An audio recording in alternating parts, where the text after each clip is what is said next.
Hi everyone, how are you? I hope you're having a great summer so far. Very warm. I'm wearing a summer dress. My hair's up and I do apologize. I have my glasses on the tip of my nose just to see if, oh, and it's warm. Just to see if it's going to minimize the blare.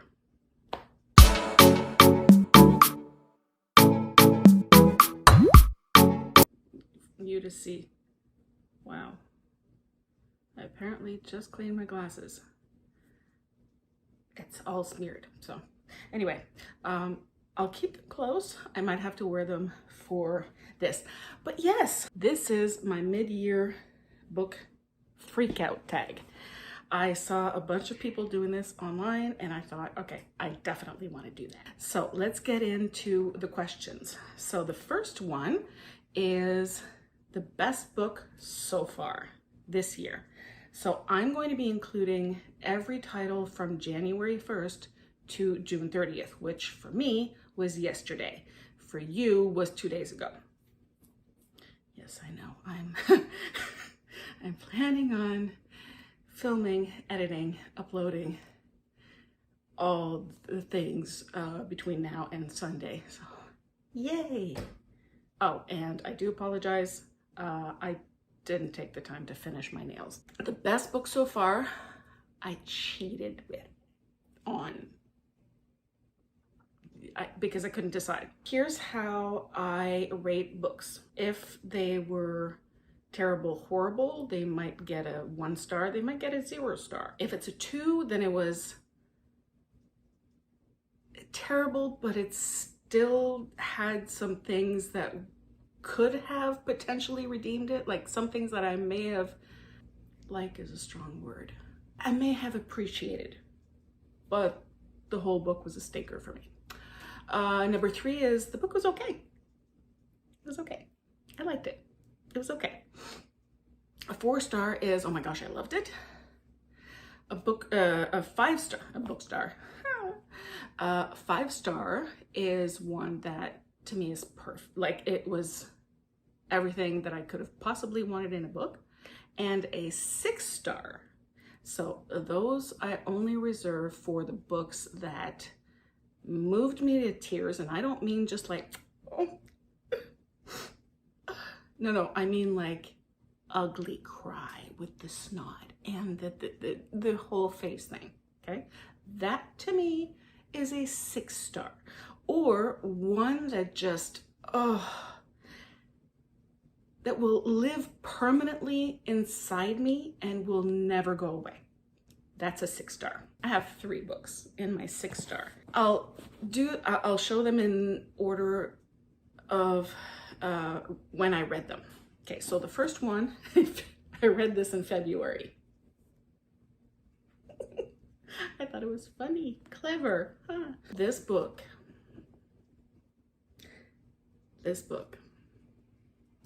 oh my gosh. I laughed, I cried, and I mean like ugly cry. So much. It tore me to pieces. It filled me with such intense joy in other moments that it had to go. It was my first 6 star read. This is a book I will probably be rereading either every 6 months or every year. That's for sure. It's a given. I will read this and reread it and reread it. I did not tab it a whole lot though. I did at the beginning, but then guess I pulled an ADHD thing where I just start reading really fast because I can't get to the story fast enough. Like I need to consume it, and that's what happened. So next time I read it, I will be tabbing all the things, probably. So the second book that falls into the category of 6 star or best books that I've read so far this year is Kindred. This is, would help if I told you, Loveless is by Alice Oseman. Kindred by Octavia E. Butler. Now this one I read slowly and I tabbed, and I even posted photos and I put them,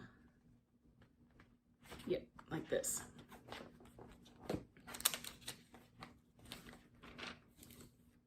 It's on a sticky note, but I put it here. Because the book takes place in Maryland, US, I drew these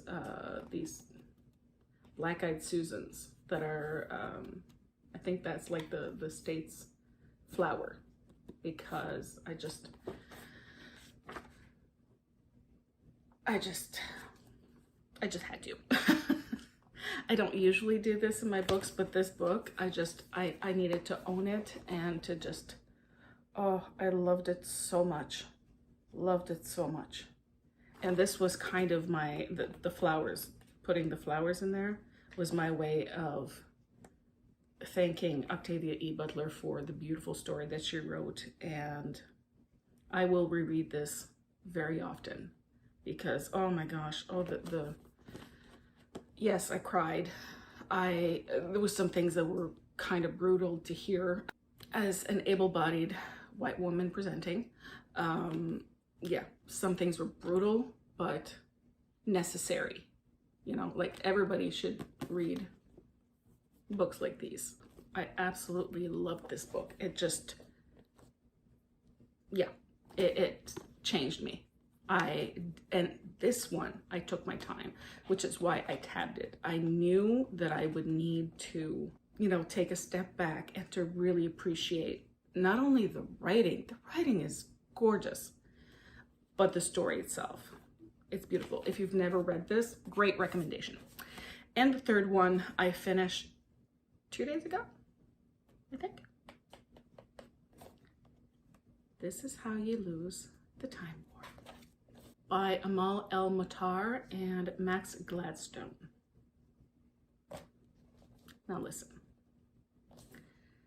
This is a very sci-fi novel. Very sci-fi. You go through time and you change time. And there's two characters and they're called Red and Blue. And they are both from opposing agencies, and they start communicating with each other, kind of taunting and teasing each other because, you know, oh, yeah, you think you got me there, but oh no, wait until I come back with my retort. I know what's coming. However, listen to this. Now what began as a battlefield boast grows into, sorry guys. Oh, thank goodness. Grows into a dangerous game, one both Red and Blue are determined to win, because winning's what you do in war, isn't it? Okay, I'm going to be borrowing some words from Willow Heath from Books and Bow. If you've never seen her YouTube channel, go run. She, in my opinion, in my humble opinion, she leaves the best, absolute best reviews of books. She called this a perfect novel. Because not only do you have the high intensity of the storyline, the plot itself, the very intricate world, the sci-fi world, and where it's a normal thing, a normal situation, if you will, to play and revamp time to our advantage. That's where we are at in the future, going back in time and changing history, which the implications of that are like mind-boggling. But in the middle of that, you have Red and Blue. You start seeing how disenchanted they are with the whole situation. Like, why are they constantly at war? But what happens, and how these two beings, these two queer beings, they fall in love because they get to know each other. Anybody's been here before, And I don't remember if I've actually posted the videos that I was talking about romance novels. I hate romance novels. Hate them. With a passion. I've read way too many about white, able-bodied, heterosexual people. And all the tropes that so many people seem to love. The enemies to lovers. The close proximity. Don't get me started on the miscommunication trope. Oh, I hate that. What I hate about like 99% of straight romance, they're so vapid and superficial. Yeah, or at least what I've read. And I was in a reading slump for 2 years because all I read were thrillers that all of a sudden started to sound all the same to me. I could tell what was going to happen before it happened. And if there was a tiny little twist that was like, I was, oh, thank goodness there was this twist. Oh, that was it. Okay, great. Yay. And then romance, same thing. They fall in love, or they meet, they flirt, they miscommunicate, they fall in love, they miscommunicate, they end up together in the end. He's got brown hair, gray eyes. He has green eyes and red hair, and she's usually feisty and all white. As one of my kids told me, the problem that I had before my slump was that I was reading old lady books. And it is clear that I'm not a young person, but it is also clear that I'm not an old woman. So why read those? This is the most beautiful love story I have ever read in my entire life. And I've read, recently I've read quite a few. This is like, I'm pulling on the reins to stop myself from rereading this and tabbing the crap out of it because, oh, I want to reread it so bad.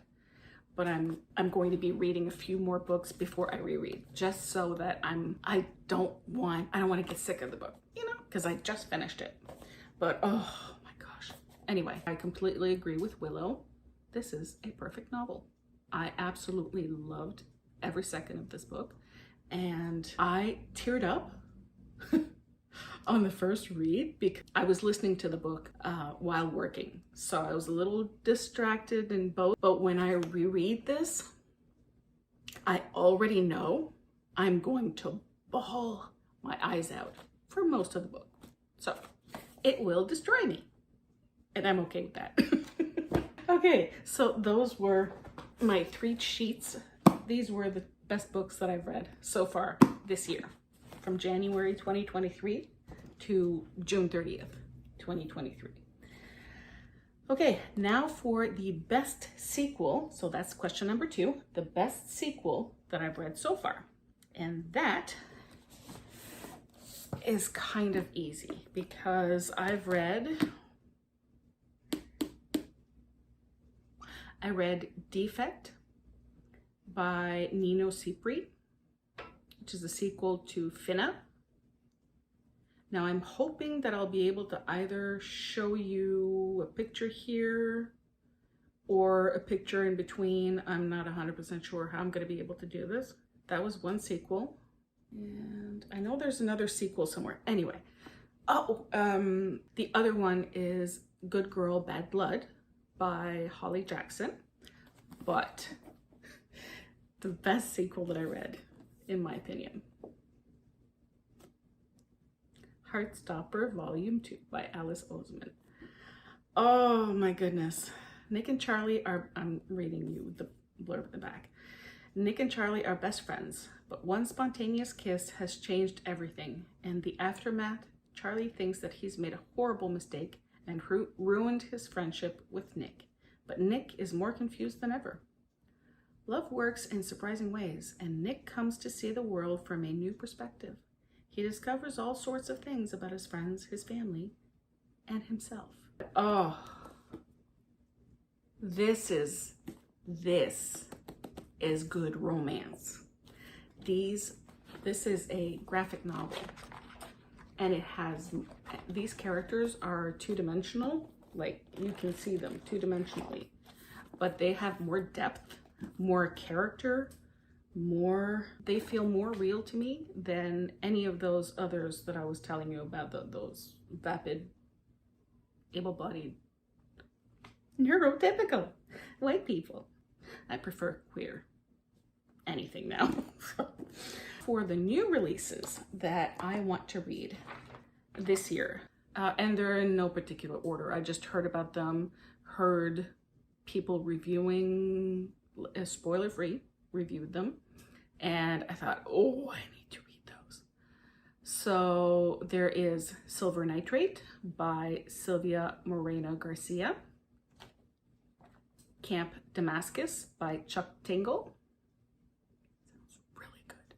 What Feasts at Night by T. Kingfisher, which is the sequel to What Moves the Dead by T. Kingfisher. And if you're wondering, oh, you don't recognize this cover, I literally ordered it from the UK because I wanted this one.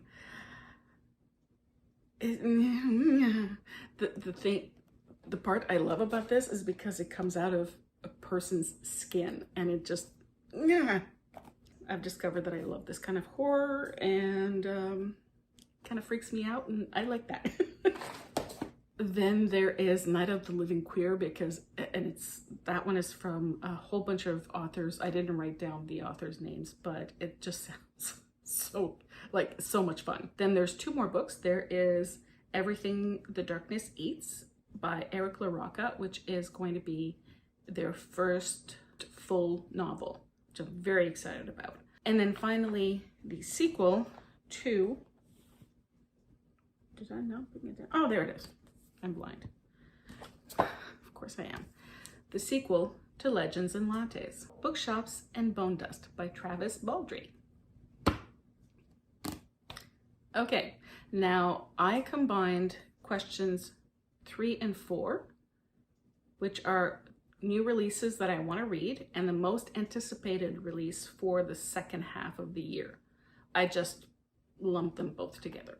Question number 5 is Biggest Disappointment. And in case you haven't noticed, I read all kinds of books, pretty much, except for boring things. I also read from any, I also like to read classics and like older books. And I was all excited to read The Legend of Sleepy Hollow by Washington Irving. I hated it. Oh my gosh. What a bunch of misogynistic. The Legend of Sleepy Hollow, I thought it was going to be fun and quirky and, just that dark and dirty gothic horror, but fun. Oh gosh, no. Nothing happens until 70% into the book, by the way. Ichabod Crane is a terrible person. Oh my gosh, I hated him so much. I'm pretty sure I gave this a 1. Yeah, a 1 star. It was disgusting. I hated it so much. Now, the biggest surprise so far this year was this book, Tender as the Flesh, by Agostina Basterica. I'm trying. Hope I didn't butcher that too much, but butcher that. I didn't see that one coming. It was literally a slip up. My tabs were either red or black, and I had moments where all I wrote were me screaming. There's one chapter, or there's one part. Oh yes, so there's so many parts in here that I'd be reading, and then I would write screaming inside my head. At first, I didn't know how to feel about it because it was, okay, so there's the horror that you can consume and you appreciate, you enjoy. And then there's the horror that actually does its job and scares the living crap out of you. it is told in such a nonchalant attitude. And that's what got to me so much. My oldest daughter told me that she thinks it's because, you know, there's a line and I crossed it. And now I can't go back. I've read things that are just as horrific. I have found that this is the kind of horror that really does its job for me, because a lot of other things don't. Like, I don't get scared, probably from growing up reading horror and watching horror movies, sneaking downstairs really quiet, like, and hiding behind my dad's chair to watch the horror movies that he was watching. Yeah. So yeah, I'd go for long walks in the woods at my place in the middle of the night. I've always loved the dark. I'm not surprised that I love horror. So it takes a lot for a horror book to completely break me, and this did that. So it took a long time for me to be okay enough to give it 4 stars. But oh my gosh, was it effective? Now for my favorite authors, or new favorite author. Just to give you a little bit of an idea of the authors that I've read so far this year and absolutely loved, I'm going to name a few, and I'm going to maybe have them scrolling slowly at the bottom or something so that you can actually read them at the same time. Oh, and by the way, I am a French person speaking English, so I might not pronounce things just as they should be pronounced. I do apologize if I butcher any names that I'm about to say, but here goes. Oscar Wilde, Nnedi Okorafor, Alice Oseman, Akwake Emezi, Grady Hendrix, T. Kingfisher, Julia Armfield, Stephen Graham Jones, Holly Jackson, Jordan Ifweko, H.G. Wells, Octavia E. Butler, Nino Cipri, Becky Chambers, Eric LaRocca, Travis Baldry, C.L. Polk, Shannon McGuire, and Max Gladstone and Amal El-Matar for their wonderful contribution. So these are my new favorite authors. Newest favorite characters. I'm going to split that into 2 because I'm going to tell you my newest favorite characters, but then I'm also going to add another one, which is my favorite character couples. Because for someone who's not a big fan of romance, I found some couples that I really, really liked. Viv, which would be her from Legends and Lattes, loved her. Nancy from Every Heart a Doorway by Shannon McGuire. Dex from Prayer for the Wild Build, Dana. Oh, love her so much. Georgia. And Alex Easton. And finally, Tarisai. Oh. And the only reason I know that it's pronounced Tarisai is because I listened to the audiobook while I read. And oh, the audiobook narrator, oh, love her voice so much. Oh my gosh. If you haven't read this, do yourself a favor, get the audiobook. You will not regret it. Okay, now for the couples. Pip and Ravi, Pip and Rooney, Edith and Elena. You knew this was coming. Red and blue. The next question is books that made you cry. It'd be simpler for me to tell you the books that I did not cry while reading. So we're just gonna go on to the next question. The books, or the book that made me happy. And I have to say that every single book that I read in June were all LGBTQIA plus representing. And I loved every single one of them. They all made me happy. They were either 4 or 5 stars. I'm holding a 5-star right here, Felix Ever After, by, Kaysen, I want to say Calendar, but I know that's not going to be, that's not their name. And I'm so sorry. But, oh, I love this book so much.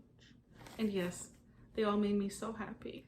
Now, number 12 technically should be favorite adaptation from a book.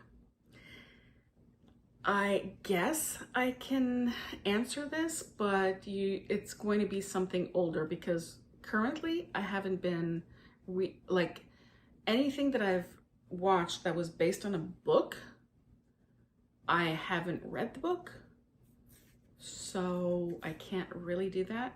So I'm gonna have to go back to something much older that I read a long time ago. And I'd have to say that my favorite of all time, if you will, is The Silence of the Lambs by Thomas Harris. If I'm wrong, I will put the actual name here, but I'm pretty sure that his name is Thomas Harris. Like the dialogues, everything sounded so close. There's a lot of things that, there's a few things that were not the same, but to me, that was the closest adaptation I've ever watched. Now, there's probably others, but that's the first one that comes to mind that I was so surprised. Number 13 is supposed to be your favorite review.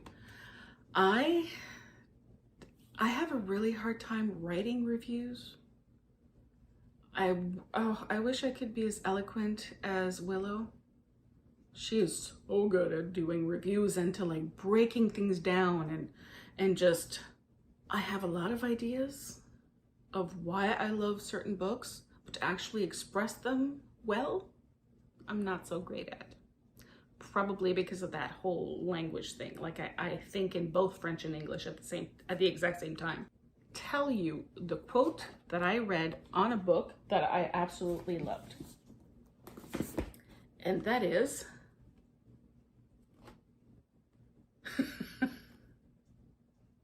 where did I see it? It's from Legends and Lattes. But T. Kingfisher left a quote on this book.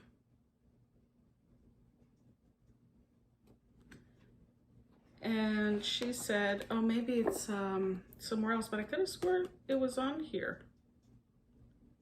But she said that this is a warm hug of a book. And I agree. So to me, that's my favorite review of a book. Sorry, I need to back it up a little bit. But question number 8 that I skipped over because it was newest fictional crush, and I don't crush on characters. I'm sorry, I don't. So we just skipped right over that one. For question number 14, which was the most beautiful book that I bought, and I have to say that every single one of my Heartstopper volumes, I have 1 through 4. Can't wait for number 5 to come out. I'm so excited. Not only are beautiful graphic novels, I love that, but volumes 1 and 2 I got as a gift from my 2 kids. So, and to me, they're beautiful. No, they don't have the sprayed edges or anything like that, but, and this one I think is kind of cool because this, and if you're wondering, it's not perfect. It's far from perfect, but I did that. However, I do have to say that these 2 books are probably some, like, yeah, like as far as beauty, these two. And I love them so much. Although I haven't read this one yet. I keep wanting to. But I loved this one so much. Oh, so much. And I mean, the books themselves, that's what I mean. Like, they're gorgeous.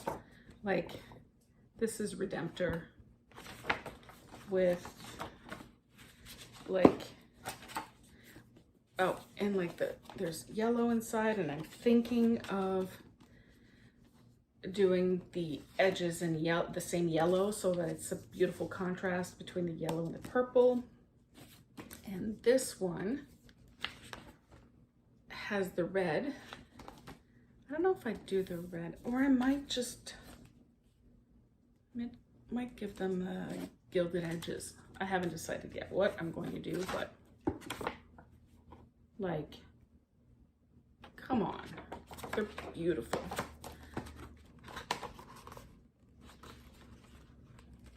Each part look like, I mean, aren't they perfect? So yes, for beauty, like for aesthetics, these are my most beautiful books. And now, for the last question, the books that I really need to read. Oh, yes. The books that I really need to read before the end of the year. I already read 5 books from my 23 and 23, which means I only have 18 left to read, which is not stressful whatsoever. I mean, it's not really stressful. So these are the books that I've read so far. Oh, I've read more than that. I'm up to 88 books that I've read so far this year. And I might do a June wrap-up. Comment down below. Let me know if you'd watch that. And while you're at it, if you enjoyed this video, you know, a little thumbs up. And you might even want to subscribe, because I'm planning on posting 1 or 2 bookish videos a month.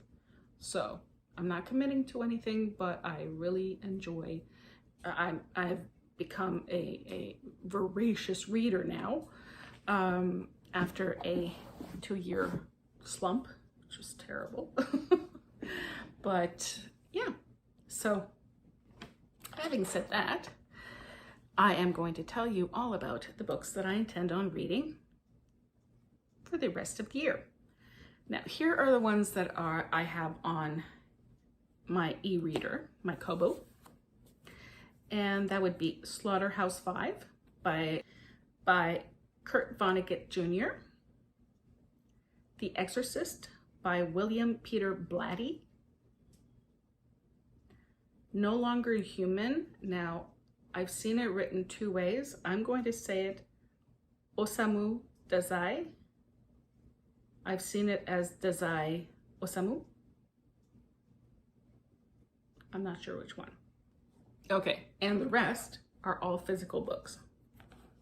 Night by Eli Wiesel. I believe that's how I would pronounce that. One Flew Over the Cuckoo's Nest by Ken Kesey, I don't know. The Secret History by Donna Tartt.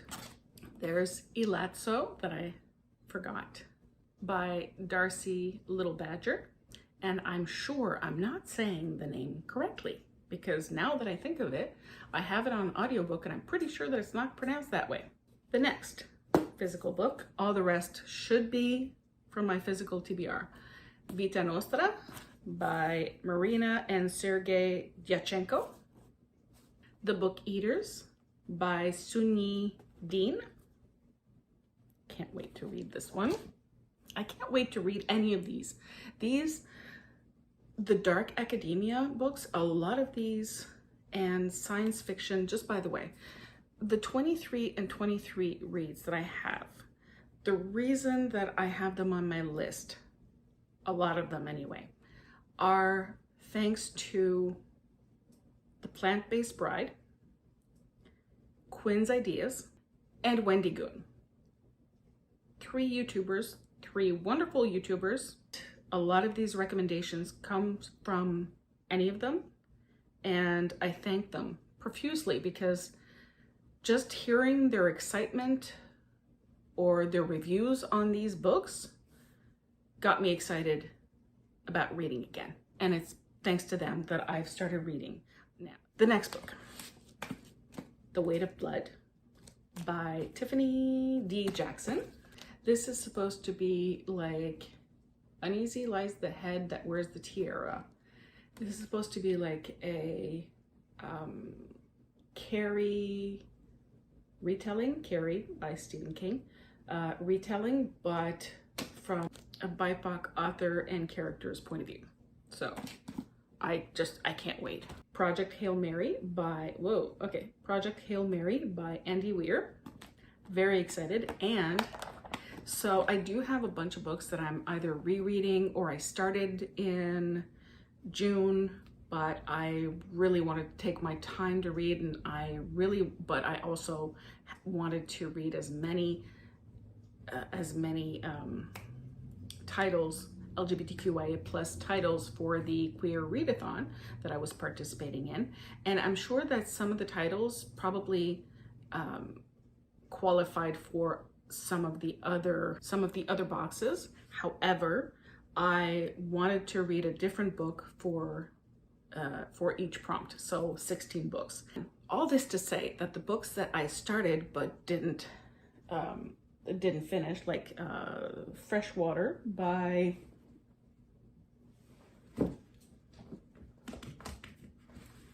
I love the faces I make. Freshwater, I did start it, but I want to restart it because I want to tab this so bad.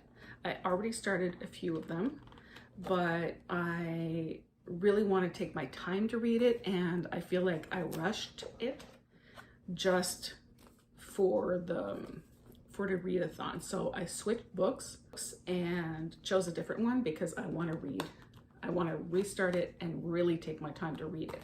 So this is on my list, on my TBR for July.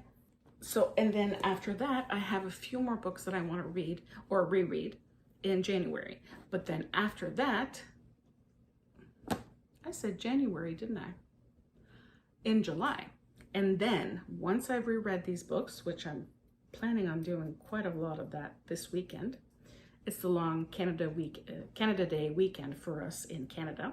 Oh yeah, I'm Canadian, eh? By the way.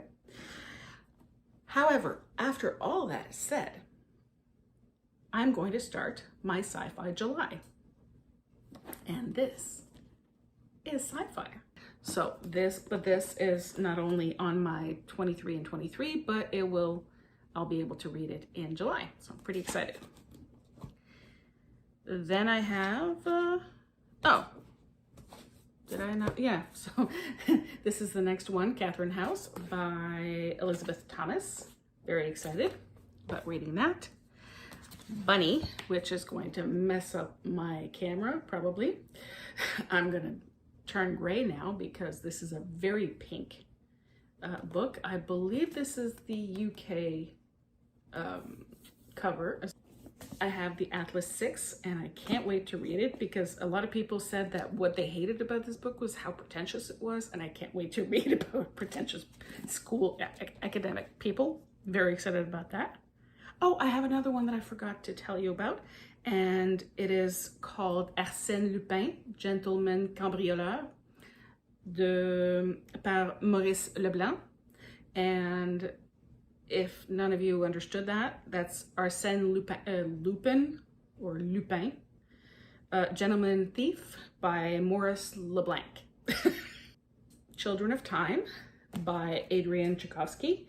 And this is also in my Sci-Fi July list. So the next book is If We Were Villains by M.L. Rio.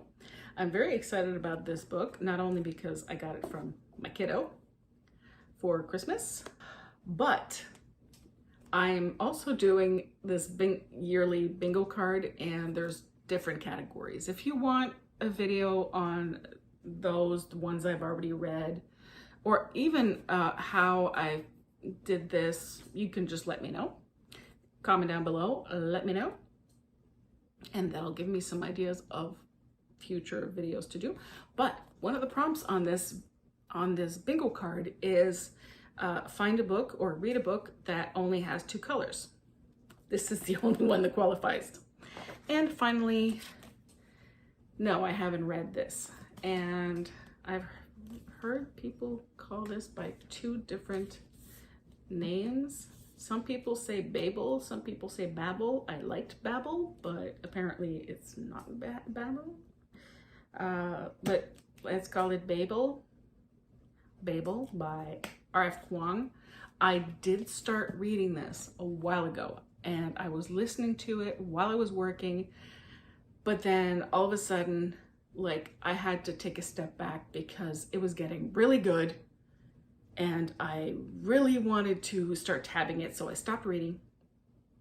And that was probably back in January or February, but like early this year, and I still haven't picked it back up. So, but it's not from lack of wanting to read it. I really want to read it. The thing is, I think either like starting in September,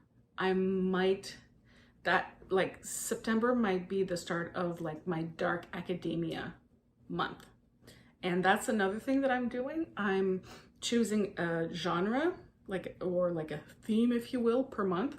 So August is more like things that are drama, you know, like very literary. But then in September, I want to read dark academia things to get me excited and in the mood for October, which is going to be nothing but horror all around, and all kinds of horror, which I really like because I have Grady Hendrix on the one hand, that's like tongue-in-cheek but horrible, and then Eric LaRocca, that's just mind-bogglingly horrific and wonderful, and everything else in between. So I cannot wait. But yes, this is my video. These are the books that I want to read. These are some of the books that I've read. This is my tag, and yeah, I pretty much answered all the questions. I gave you some wonderful channels that I will have linked down below. So thank you so much for watching. If you enjoyed the video, please don't forget to give it a thumbs up. Subscribe if you haven't already, and I'll catch you all later. Happy reading. Bye, guys.